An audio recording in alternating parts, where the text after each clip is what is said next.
Hello बच्चों, कैसे आप सभी बच्चों। हम लोग हमारी क्लासेस को रेगुलर लेके चल रहे हैं। आप सभी रेगुलर ले रहे हैं, उसके लिए आपको बहुत बहुत धन्यवाद। Thanks to all. तो स्टूडेंट्स, जो हम लोग हमारा टेंस का टॉपिक कंप्लीट हो गया था, ठीक है। तो आज जो हम लोग स्टार्ट करने जा रहे हैं वो कंपोजिशन या राइटिंग पार्ट होगा। ठीक है बच्चों, कौन सा होगा? कंपोजिशन या राइटिंग पार्ट। कंपोजिशन, इसको हम राइटिंग में भी लेके चल सकते हैं। इसमें बच्चों सबसे पहले जो हम टॉपिक लेकर के चलेंगे वो टॉपिक होगा हमारा लेटर। क्या होगा बच्चों? वो टॉपिक होगा हमारा लेटर। ठीक है।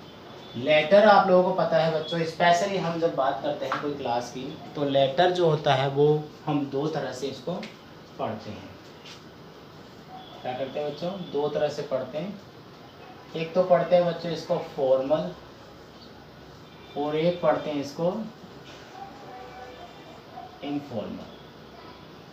यानी बच्चों हम लोग जो पढ़ते हैं वो फॉर्मल लेटर पढ़ते हैं और इनफॉर्मल लेटर पढ़ते हैं। देखो सबसे पहले मैं आपको इसका डिफरेंस बताता हूँ। देखो फॉर्मल लेटर वो होता है जिसमें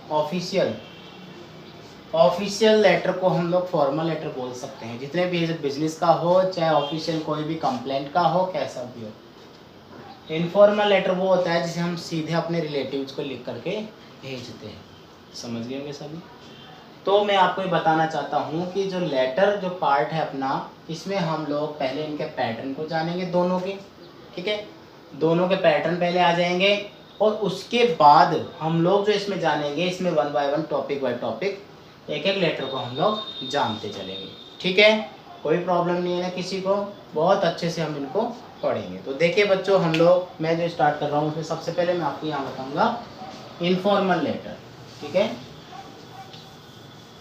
इनफॉर्मल लेटर बच्चों जो मैं आपको बताऊँ, वैसे दो तरह से होता है, हैप्पी और सैड दोनों के लिए होता है ये। ठीक है, तो देखो पहले जो मैं आपको बताने जा रहा हूँ उसमें लेटर जो होगा इनफॉर्मल, हम इसमें पढ़ रहे हैं लेटर में।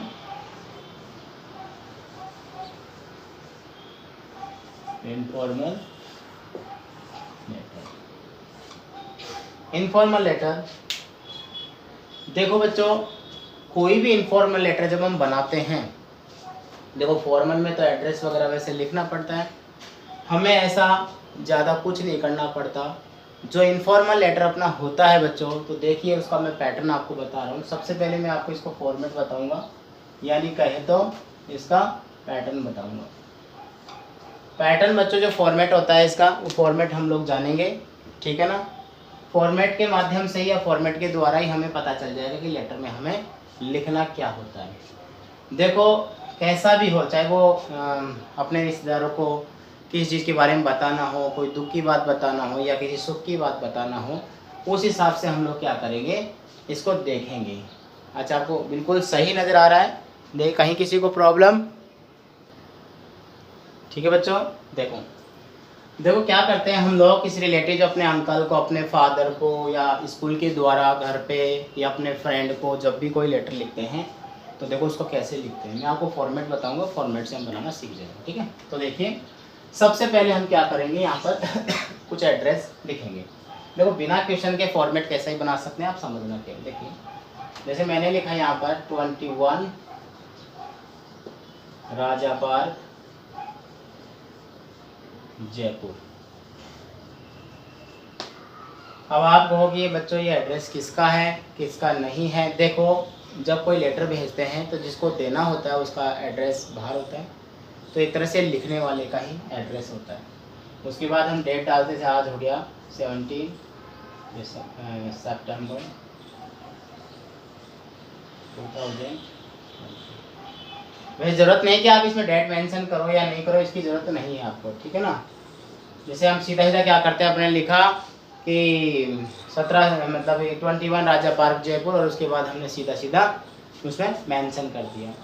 तो देखो बच्चों इसमें क्या होता है, एक बार मैं इसको हटा देता हूँ यहाँ से। ओके, देखिए कंफ्यूज नहीं होना आप लोगों को, बिल्कुल भी कंफ्यूज नहीं करूँगा मैं। अब यहाँ पर हमने लिखा तो अब इसमें थोड़ी जगह छोड़ के यहाँ पर क्या लिख देंगे, यहाँ लिख देंगे बच्चों माय डियर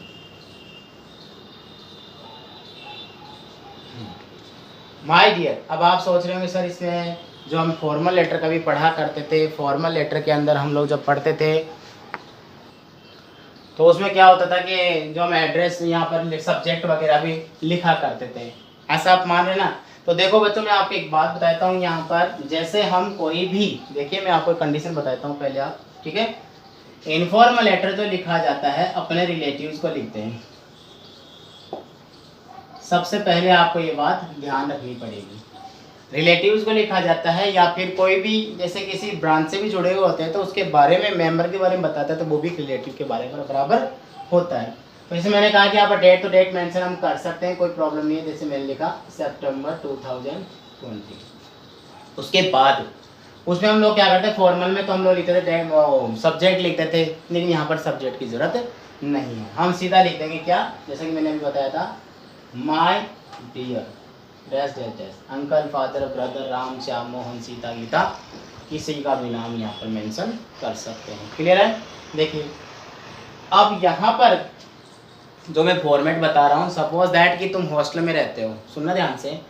अब तुम अपने हॉस्टल के बारे में या कुछ अपने कुछ ऐसा बताना चाहते हो अपनी फैमिली को लिख करके, ताकि आपको कोई ज़रूरत पड़ रही है या आप कुछ अपने बारे में बताना चाह रहे हो तो वो चीज़ वहाँ पर क्लियर हो जाएगी। तो देखिए या कोई रिलेटिव अपना कहीं भी लेटर लिखता है तो अपने रिलेटिव को किस तरह से लिखता है, ठीक है। तो देखिए मैं जो आपको बता रहा हूँ ढंग से समझिएगा।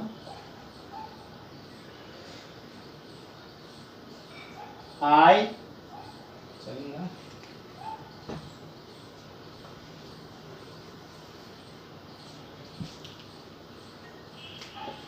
देखो, I received your letter last Monday. I received your letter last Monday. देखो मैं जो मैं आपको बता रहा हूँ इसमें आप लोग समझिएगा क्या बताना है। इसको हमें पैटर्न को ऐसा बनाना कि तैयार, अच्छे से तैयार है।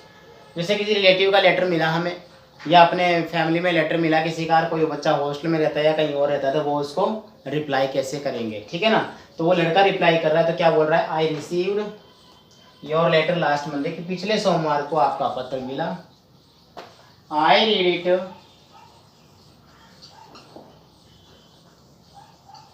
again and became very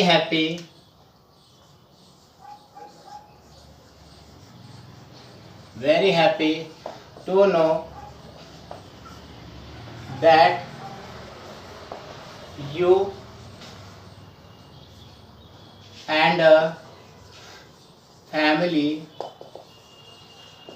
are well.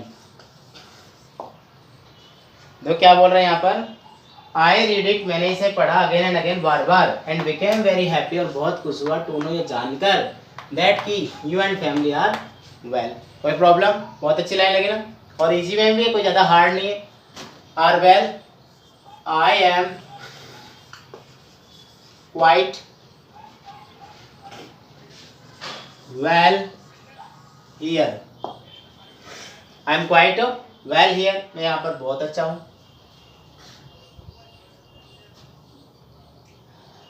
मैं यहाँ पर बहुत अच्छा हूँ। My studies are going on well, मेरी पढ़ाई अच्छी चल रही है। आई एम वर्किंग हार्ड, मैं बहुत मेहनत कर रहा हूँ। बता रहा है भैया इसमें क्या होता है कि जैसे आप कोई लेटर लिखते हो तो आपको ऐसी बातें लिखनी ही पड़ेगी जिससे अगला ये पढ़ने की कोशिश करे कि आगे से आगे। अब देखिए मैं यहाँ पर कुछ गैप दे रहा हूँ, यहाँ पर डेड लाइन का गैप होगा, इसमें वो लाइन आएगी जो हमें क्वेश्चन बताएगा, जो मैं नेक्स्ट क्लास में भी आपको बताऊंगा कि ऐसा क्या होगा इसके अंदर। समझ गए। अब देखिए मैं आगे जो है इसको बता रहा हूँ। यहाँ पर हम लिखेंगे मैटर जो भी होगा क्वेश्चन के अकॉर्डिंग उसके अकॉर्डिंग, ठीक है। तो अब यहाँ पर हमें जो लिखना पड़ेगा उसको देखिए, आप सभी क्या कीजिए, आप सभी एक बार अपनी कॉपी पेन ले लीजिए और इनको जो है लिखते भी जाइए।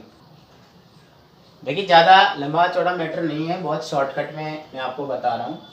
अब इसमें क्या होता है कि जैसे हम क्या करेंगे, यहाँ से लिखेंगे एक पैराग्राफ, यहाँ पर डॉट डॉट डॉट करके पैराग्राफ ही चेंज हो जाएगा, और यहाँ से लिखेंगे प्लीज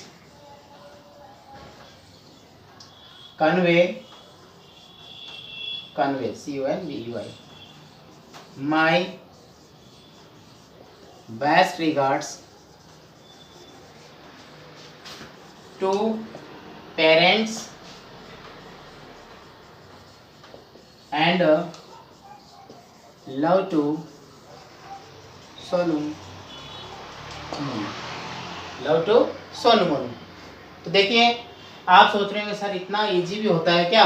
अरे हाँ भैया होता है इतना इजी, देखो बना दिया, बहुत इजी बनाया। Love to Sonu Monu your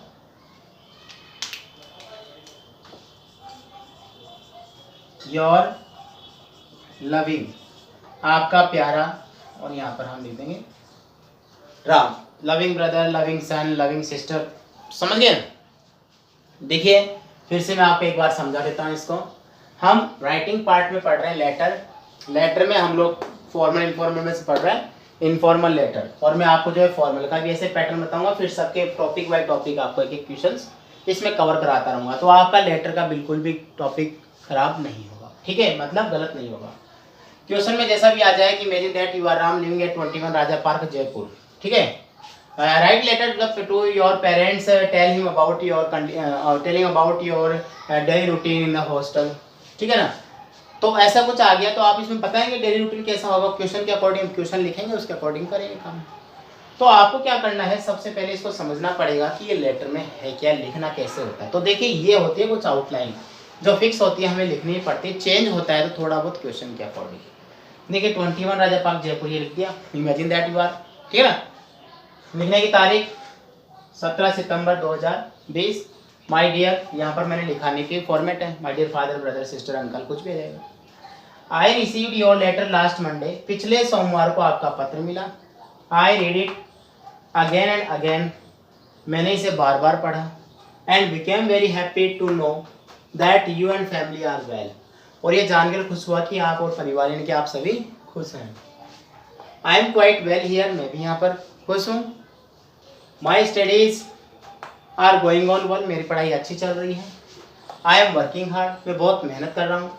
my examination are near, मेरी परीक्षाएं नज़दीक है। देखो हम कैसा भी जो है इसको आगे जो है पैटर्न को आगे तैयार बढ़ा सकते हैं, ठीक है ना। फिर उसके बाद यहाँ पर हम लिखेंगे जैसा क्वेश्चन हमें बताएगा, वो मैं आपको बताऊँगा आगे।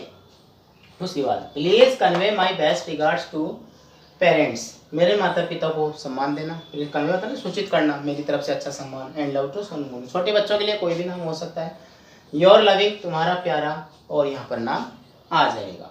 तो देखो बच्चों ये हमारा बना है लेटर में इनफॉर्मल का पैटर्न, समझ गए होंगे आप सभी। तो अब आपको क्या करना होगा बच्चों, आपको क्या करना है, इसका स्क्रीनशॉट लेना है, स्क्रीनशॉट लेकर के आपको अपनी कॉपी में लिखना है, और जैसे अपनी क्लास आती है अगली क्वेश्चन विद क्वेश्चन भी लिखूंगा मैं, उस क्वेश्चन के साथ क्या करेंगे इनको अप्लाई भी करना है, ठीक है। मैं भी पढ़ाऊंगा और आप भी जो है क्वेश्चंस को तैयार करेंगे, उसमें लिखेंगे कि किस तरह से जो है आपको ये पैटर्न मैंने बताया है, ठीक है। कोई भी आपको लगे इसमें मिस्टेक लगे, कोई आपको समझने में तकलीफ आई हो तो आप कमेंट बॉक्स में कमेंट कीजिए, बताइए, ठीक है। मिलते हैं बहुत जल्दी अगली क्लास में, तब तक गुड डे, गुड बाय। हाँ देखो बच्चों एक बात मैं आपको बताना भूल गया, आप जब भी लेटर को याद करेंगे, देखो सुनना ध्यान से, जब भी लेटर को आप याद करेंगे तो याद करते समय आपके माइंड में ऐसा होना चाहिए कि रियल में आप इसको लिख करके देखिए, बहुत ईजी है लाइन, कोई प्रॉब्लम नहीं है। तो ऐसा माइंड में नहीं आना चाहिए आपके कि सर हमारे को याद क्यों नहीं हो रहा है, नहीं, आपको याद अच्छे से होता है। समझ रहे होंगे कैसे, कि आप लोग जब इसको पढ़ेंगे तो आपको इसको कॉपी के अंदर लिखना बहुत ज़रूरी है। अगर आप लिखोगे नहीं तो आपको याद मुश्किल होगा, क्योंकि लिखोगे तो स्पेलिंग तैयार होगी, जैसे कि मैं कई बार बोलता हूँ। अब देखिए आपके क्लास में जैसे 9th है 10th है 11th 12th में पोइट्री वगैरह चलती है, तो उन पोइट्री की क्या करूँ मैं थीम लिखवाता हूँ। वो थीम आप याद कर लेंगे तो समझ लीजिए आपकी पोएट्री से क्वेश्चन गलत नहीं होगा। और बहुत जल्दी मैं आपको ये सब चीज़ें बताऊंगा, ठीक है। ओके, यही बात बताना था, तो आप इसको लिख लिख करके याद कीजिए, आपको बहुत जल्दी याद हो जाएगा अच्छे से। ठीक है बच्चों, गुड डे, गुड बाय।